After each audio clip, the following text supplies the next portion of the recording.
Welcome to our first episode of Beyond the Text, the interviews. I'm thrilled to introduce our distinguished guest, Dr. Dominic Aquila, a tenured professor of history at the University of St. Thomas in Houston, Texas. With 30 years' experience in higher education, Dr. Aquila is not only a seasoned educator, but also a trustee and chair of the Council of Scholars of the American Academy of Liberal Education.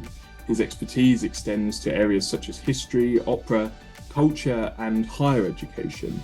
And Dr. Aquila holds I did my high school education in Brooklyn in Catholic schools, and then went on to the Juilliard School. After that, I went into arts administration. I took the MBA from NYU, and I worked in the field of the orchestra, the American Symphony Orchestra in New York, the Rochester Philharmonic in upstate New York. And then I moved over to managing dance companies.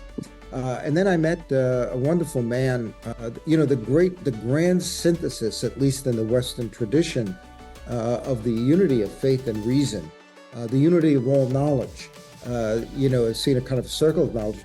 When was it that tradition? Yeah, I mean, that sort of goes into talking about an overview of your book, because that is obviously what you're pursuing. But could you provide a sort of brief overview of your sort of where you went with the church in the Age of Enlightenment in terms of the direction? Yeah, so when you become a historian today and you study like the history of ideas at university, one of the things you quickly realize is that professionalized history is really a product of the 19th century.